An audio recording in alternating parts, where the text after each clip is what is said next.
बच्चों, आपकी worksheet number 31 विषय हिंदी, तारीख है 14 सितंबर 2020 और कक्षा 9 के लिए ये वर्कशीट है जो कक्षा 9 की हिंदी पाठ्य पुस्तक क्षितिज के गद्य खंड में से एक पाठ है बच्चों, प्रेमचंद के फटे जूते। हरिशंकर परसाई जी ने इस पाठ को लिखा है। इसके लेखक हरिशंकर परसाई जी हैं।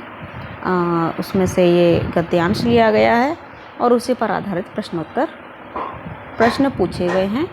तो हम लोग प्रश्न सॉल्व करने से पहले गद्यांश को ध्यान से पढ़ लेते हैं। प्यारे बच्चों, प्रेमचंद के फटे जूते नामक पाठ एक निबंध है।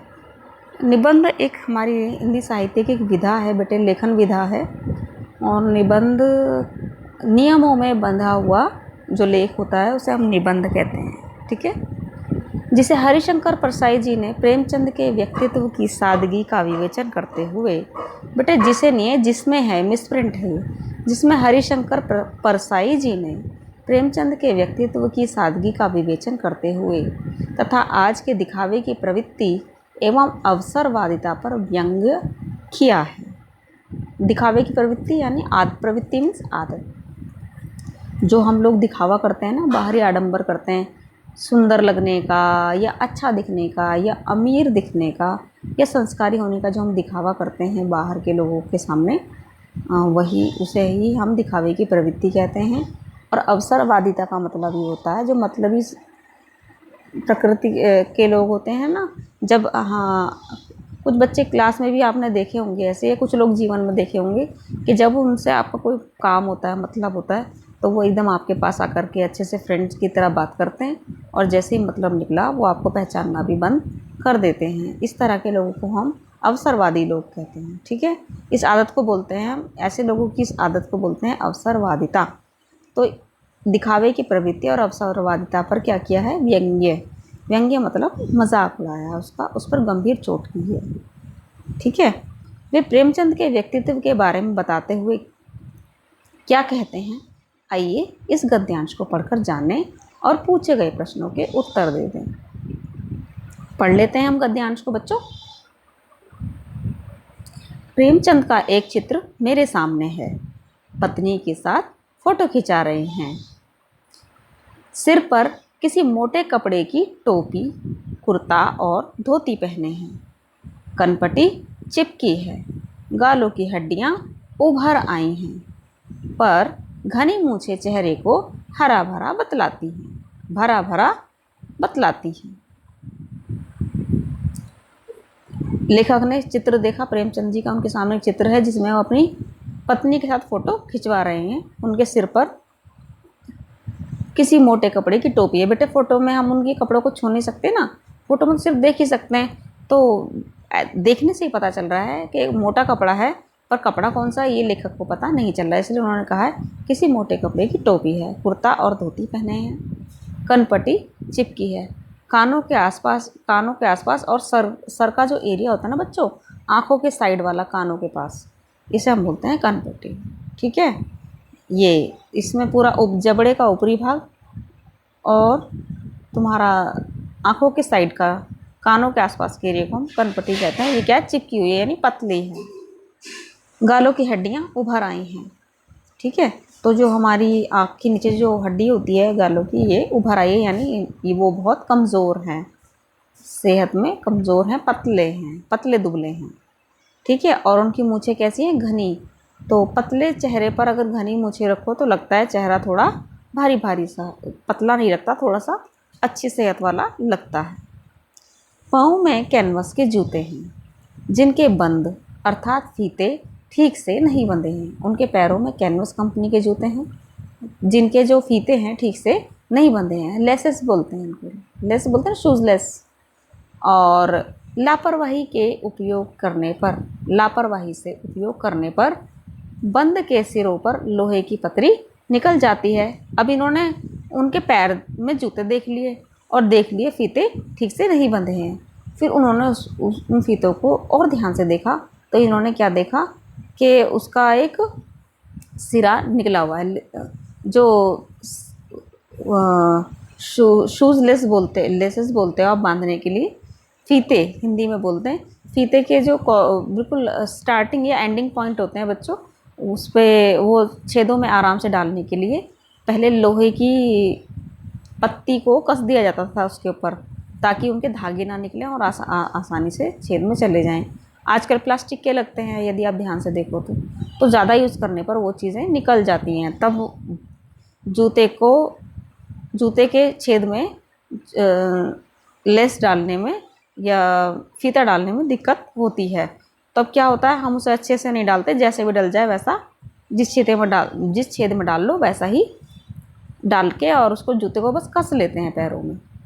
ठीक है, तो ये इन्होंने अंदाज़ा लगाया है उसको देखकर कि लापरवाही से उपयोग करने पर बंद सिरों पर लोहे की पतरी निकल जाती है और छेदों में बंद डालने में परेशानी होती है। हाँ होती है, बिल्कुल होती है। तब बंद कैसे भी कस लिए जाते हैं, तब वो जो फीते हैं वो कैसे भी कस लिए जाते हैं। ठीक है, ऐसी उन्होंने शायद ये किया है।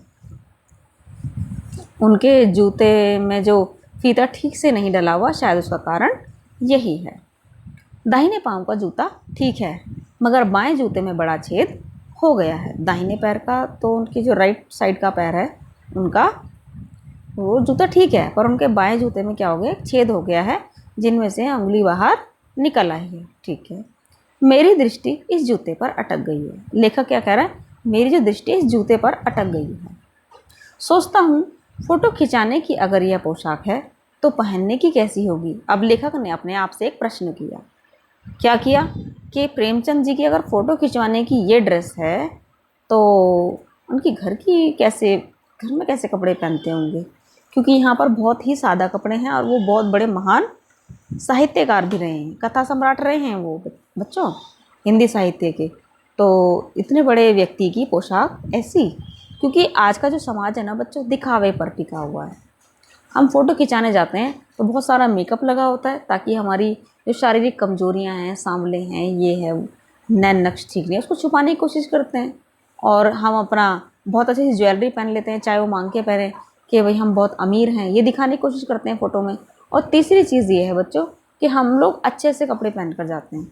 हमेशा हम प्रदर्शन क्या होता है कि हम और घर में भी ऐसे ही कपड़े पहनते हैं, दिखावा हम ये करते हैं कि हम बहुत अच्छी टाइप के कपड़े पहनते हैं।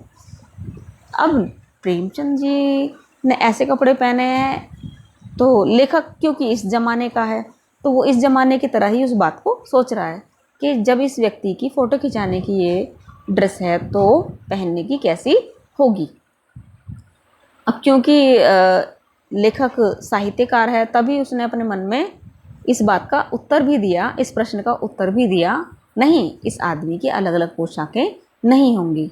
बच्चों कई बार हम किसी चीज़ पर कहीं जाके देखते देखते किसी चीज़ पर हमारी दृष्टि अटक जाती है और हमारे मन में जिज्ञासा उत्पन्न होती है कि ये चीज़ क्या है, कैसी है। तुरंत फिर हम अपनी कल्पनाओं में ही खुद ही प्रश्न पूछते हैं और खुद ही उसका अच्छे से देख करके, निरीक्षण करके, आत्मनिरीक्षण करके उस वस्तु को खुद ही उसके आंसर देते हैं। ऐसे ही लेखक भी कर रहा है, खुद ही क्वेश्चन पूछ रहा है और अपने आप से खुद ही आंसर दे रहा है।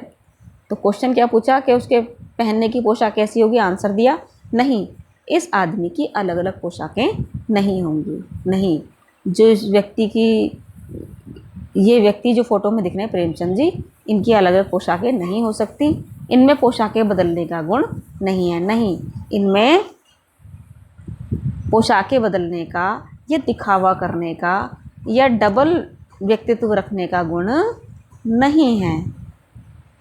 देखो बच्चों, प्रेमचंद ने अपनी कथाओं में, कथा सम्राट बताया ना मैंने आपको, अपनी कथाओं में हमेशा सच को उजागर किया है। और यह बात आप शायद अपने बड़ों से पूछो या जानकारी एकत्र करो किताबें पढ़ के, कि जो इन्होंने कहानियाँ लिखी थी उसमें उसको अंग्रेज़ी सरकार ने जब्त करके जला डाला था। मतलब इतनी सच्ची बात उसमें लिखी हुई थी कि सरकार को भी पसंद नहीं आई थी और उन्हें बहुत सारे विरोध का सामना करना पड़ा था। पर फिर भी यह लेखक डरे नहीं, झुके नहीं और समाज का सच्चा आईना लोगों को दिखाया और समाज की कमजोरियों से लोगों को अवगत कराया और ये कोशिश की कि ये कमजोरियाँ दूर हो सकें।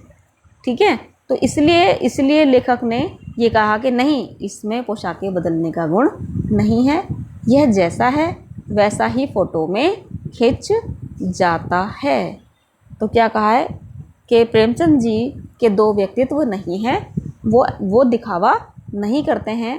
उनका जैसा गुण और व्यवहार अपनों के लिए है, वैसा ही गुण और व्यवहार दूसरों के लिए है, बाहर भी वैसा ही है। ठीक है बच्चों, अब इसके प्रश्नोत्तर देखने के लिए हमें थोड़ा वापस चलना पड़ेगा। तो हम प्रश्नोत्तर के लिए यहाँ पर आ जाते हैं बच्चों। प्रश्नोत्तर ये देखिए बच्चों, पहला प्रश्न है इसका, लेखक के सामने क्या है, इनमें कौन क्या कर रहे हैं। तो पहला प्रश्न यहाँ से आ जाएगा, मैंने आपको देखो अंडरलाइन किया हुआ, नंबर भी लिखा हुआ, नंबर 1। प्रेमचंद का एक चित्र मेरे सामने है, पत्नी के साथ फ़ोटो खिंचा रहे हैं। बच्चों लाइन ये है, इसी में से आपको अपने शब्दों में उत्तर बनाना है। तो उत्तर कैसे बनाओगे, लेखक के सामने प्रेमचंद का चित्र है, इसमें प्रेमचंद अपनी पत्नी के साथ फ़ोटो खिंचवा रहे हैं। ठीक है बच्चों, दूसरा प्रश्न है, गद्यांश में प्रेमचंद किस वेशभूषा में दिखाई दे रहे हैं। तो आप इसमें लिख सकते हो कि गद्यांश में प्रेमचंद ने सिर पर, देखो ये मैंने दूसरा निशान लगाया है ना बच्चों नीले रंग से। ठीक है, तो गद्यांश का ही भाषा मत लिखना।